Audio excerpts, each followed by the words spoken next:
오늘은 도쿄증권거래소를 파헤쳐봐요. 일본 경제의 심장 같은 거대한 곳이죠. 하지만 지금의 모습은 야망의 결과예요. 상상해보세요. 일본 금융계의 두 거인이요. 도시오 또는 TSE로 알려진 도쿄증권거래소와 오사카증권거래소였죠. 서로 다른 니즈를 충족하는 두 독립법인이었는데요. 시장이 진화하고 경쟁이 치열해지면서 누군가 더 큰 그림, 즉 통합된 힘을 봤어요. 금융 슈퍼법인으로의 합병이 제한됐죠. 여기서 규제 당국의 적신호가 켜졌어요. 독점이나 힘의 불균형을 만들지 않을까? 일본 공정거래위원회가 개입했어요. 그들은 모든 세부 사항을 면밀히 조사해야 했죠. 마침내 2012년 7월 합병이 승인됐어요.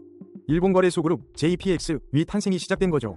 2013년 1월 1일 JPX가 공식 출범했어요. 이제 TSE는 JPX 산하의 자회사가 됐죠. 이건 스캔들이 아니라 전략적인 파워플레이였어요. 일본 금융 지형을 영원히 재편한 움직임이었죠. 1920년대 재즈와 화려함 뒤엔 광란의 그림자가 숨어 있었죠. 이 시기 엄청난 부의 팽창 속에서 탐욕도 함께 커져갔어요. 전쟁 후 낙관론으로 가득했던 대도시들은 활락에 빠져들었고요. 사람들은 자동차, 영화, 라디오 같은 신기술에 열광했죠. 모든 것이 빠르게 변하고 돈도 쉽게 벌리는 듯 보였어요.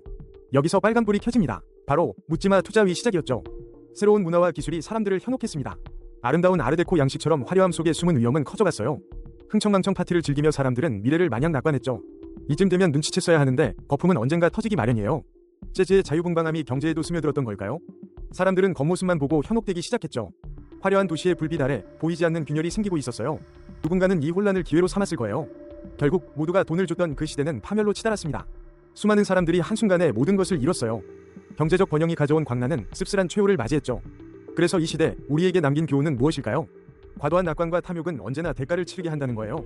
재즈 시대의 광란이 남긴 그림자는 지금도 우리에게 경고합니다. 1918년 여름 일본은 쌀값 때문에 폭발했어요. 8주간 이어진 이 소동은 일본 현대사 최대의 민중공기였죠. 무려 100만에서 200만 명이 참가했어요. 원인은 1차 세계대전 호황 뒤 살인적인 인플레이션이었죠. 특히 쌀값이 미친 듯이 올랐어요. 일부 계층은 동방석에 앉았지만 서민들은 끼니조차 걱정해야 했죠. 정부는 가격을 잡으려 했지만 실패했어요. 공무원과 상인들의 담합 의혹도 있었죠. 분노는 폭발했고 도야마현의 작은 어촌에서 시작됐어요. 처음엔 비폭력 시위로 쌀 좀 싸게 팔아달라는 애원이었죠. 하지만 도쿄, 오사카 같은 대도시로 번지면서 양상이 달라졌어요. 정치적 구호가 등장하고 시위는 격렬해졌죠. 불과 몇 주 만에 500여 곳으로 확산되었어요. 내무성 보고서는 노동과 자본관계의 위기라 표현했어요. 쌀값 폭등, 담합 의혹, 무능한 정부. 결국 테라우치 마사타케 내각은 총사퇴했어요. 정부 하나가 쌀값 때문에 무너진 거죠. 돈의 흐름이 곧 권력의 흐름이라는 걸 눈치챘어야 해요. 이후 일본에서는 노동자들의 권리 주장이 더욱 거세졌어요. 돈의 그림자가 드리워진 역사 속 권력은 늘 대가를 치렀답니다. 1602년 네덜란드에서 VOC라는 회사가 탄생해요.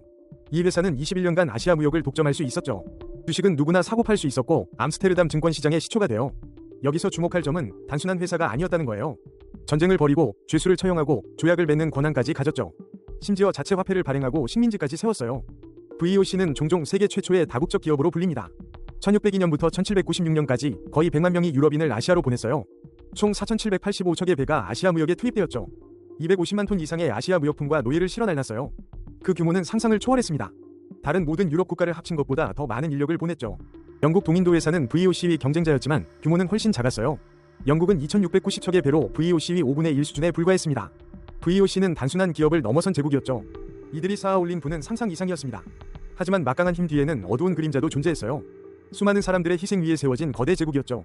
결국 18세기 말 VOC는 막대한 부채와 부패로 무너져 내립니다. 한때 세상을 지배했던 이 회사의 이야기는 돈의 양면성을 보여줍니다.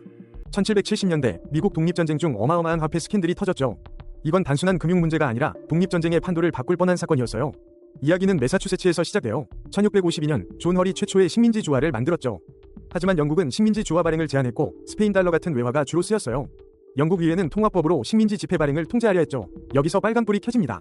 독립전쟁이 터지자 상황은 급변해요. 미국은 전쟁 비용이 필요했어요. 각 주와 대륙회의는 콘티넨탈 화폐라는 지폐를 마구 찍어내기 시작했죠. 정부의 무제한 발행은 비극을 예고했어요. 눈치챘어야 할 부분이죠. 결과는 끔찍했어요. 지폐 가치는 폭락했고 악명 높은 문구가 탄생했죠. 한 푼의 가치도 없다. Not us a continental. 이 말이 여기서 나왔답니다. 이 상황을 악용한 세력이 있었으니 바로 영국 정부였어요. 영국은 조직적인 위조 지폐팀을 가동해 콘티넨탈 화폐를 위조했죠. 가짜 돈으로 미국 경제를 마비시키려는 교활한 전략이었어요. 안 그래도 가치 없던 지폐는 위조 지폐 때문에 더욱 빠르게 휴지 조각이 됐고요. 전쟁 내내 이 위조범들을 잡는 건 사실상 불가능에 가까웠어요. 몇몇 위조범이 잡혀 교수형에 처해졌지만 그건 빙산의 일각이었죠.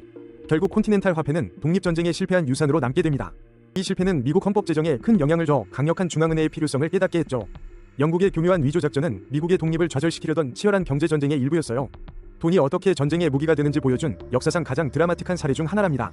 1999년 마윈이 항저우에서 알리바바를 세우며 거대한 꿈을 꾸기 시작했어요. 이후 알리바바는 세계 최대 CEC, BEC, BEB 전자상거래 공룡이 되었죠. 2014년 9월 19일 뉴욕 증권거래소에 모두의 이목이 집중됩니다. 알리바바의 미국 기업 공개, 역사상 가장 큰 IPO가 될 순간이었죠. 무려 250억 달러, 당시 세계 IPO 역사를 새로 썼습니다. 이 돈으로 아파트 1만 채를 살 수 있었다면 그 규모가 짐작이 되시죠? 하루 만에 기업 가치 2,310억 달러로 세계 10대 기업 반열에 올랐어요. 모두가 알리바바의 성공에 환호하며 미래를 장밋빛으로 그렸죠. 알리바바는 전자상거래를 넘어 AI, 미디어, 물류까지 확장했어요. 2018년 아시아 기업 중 두 번째로 5천억 달러를 돌파하며 정점을 찍습니다. 하지만 이 거대한 성공 뒤에 그림자가 드리우기 시작했어요. 규제 당국의 시선이 알리바바의 독점적 행태에 쏠리기 시작한 거죠. 급성장의 이면에 숨겨진 어두운 면이 서서히 드러나기 시작합니다. 이쯤 되면 눈치챘어야 하는데요. 너무 빨리, 너무 크게 성장했어요. 결국 2020년 알리바바는 정부의 강력한 규제에 직면합니다. 시가총액 5천억 달러를 넘어섰던 영광은 빠르게 퇴색하기 시작했어요. 투자자들은 패닉에 빠졌고 주가는 곤두박질 쳤습니다. 한때 세계를 호령하던 기업의 운명은 예측 불허가 되었죠. 2022년 알리바바의 브랜드 가치는 여전히 높지만 그 빛은 바랬습니다. 과도한 성장은 때로는 가장 큰 적이 될 수 있다는 교훈을 남겼습니다. 1973년 전 세계 주요 증시가 갑자기 무너지기 시작했죠. 역대 최악의 폭락장이 2년 동안 이어졌어요. 대공황 이후 최악 2008년 금융위기와 비견되는 하락장이었어요. 여기에 빨간불 브레턴우즈 체제 붕괴 직후였죠. 미국 달러는 닉슨 쇼크로 평가절하되며 신뢰를 잃었고요. 설상가상으로 오일 쇼크까지 터졌어요. 유가가 치솟고 경제가 침체하는 스태그플레이션이 시작됐죠. 주요 선진국 시장은 평균 34% 이상 폭락했어요. 실질 가치는 43% 넘게 증발하며 투자자들은 망연자실했죠. 특히 영국 시장이 심각한 타격을 입었어요. 회복은 더디고 고통스러웠습니다. 마치 끝없는 터널 같았죠. 서독 시장이 가장 빨랐지만 1985년이 되어서야 제자리를 찾았어요. 영국은 1987년 5월에 겨우 원래 수준을 회복했고요. 하지만 이 회복은 몇 달 못 가 블랙 먼데이로 다시 무너졌죠. 그럼 미국은 어땠을까요? 미국 시장은 무려 20년 넘게 걸려 1993년에야 회복했어요.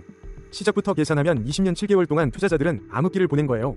주식시장의 검은 폭락장은 한 세대의 투자를 앗아갔습니다. 이건 단순한 경제 위기가 아닌 역사에 기록된 거대한 돈의 비극이죠.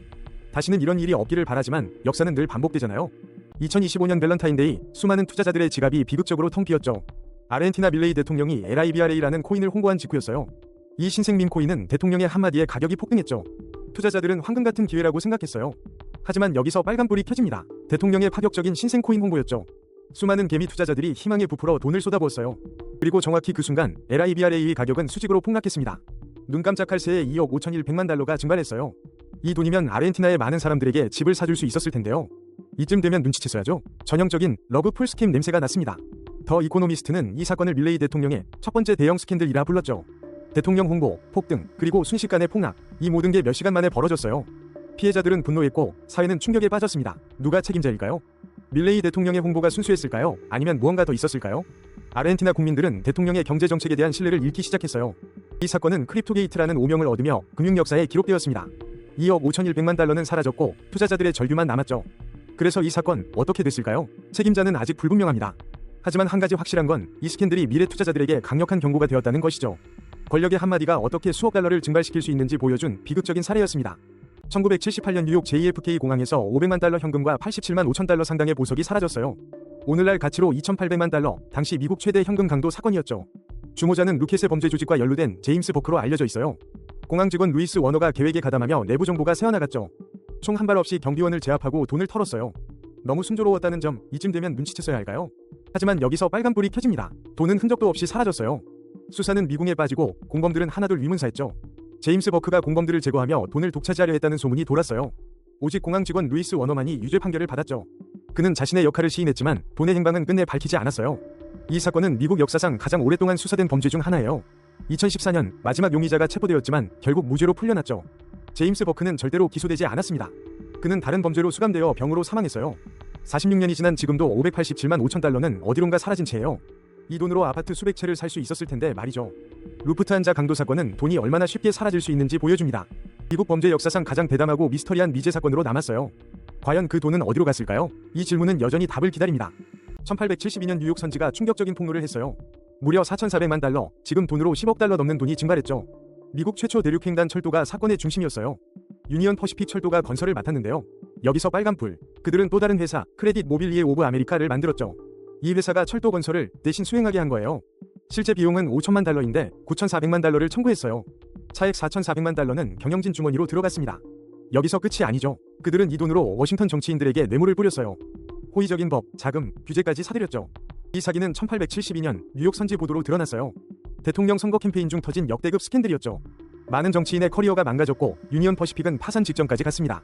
수년간 이 스캔들은 대중의 불신을 키웠어요. 공화당, 의회, 연방정부까지 모두 의심의 대상이 되었죠. 역사는 반복됩니다. 돈과 권력이 얽힐 때마다요. 크레딧 모빌리의 스캔들은 도금시대의 상징이 되었어요. 수십 년이 지나도 회자되는 금융범죄의 서막이었죠. 크레딧 모빌리의 스캔들은 그렇게 도금시대의 상징이 됩니다. 수십 년이 지나도 여전히 회자되는 금융범죄의 서막이었죠.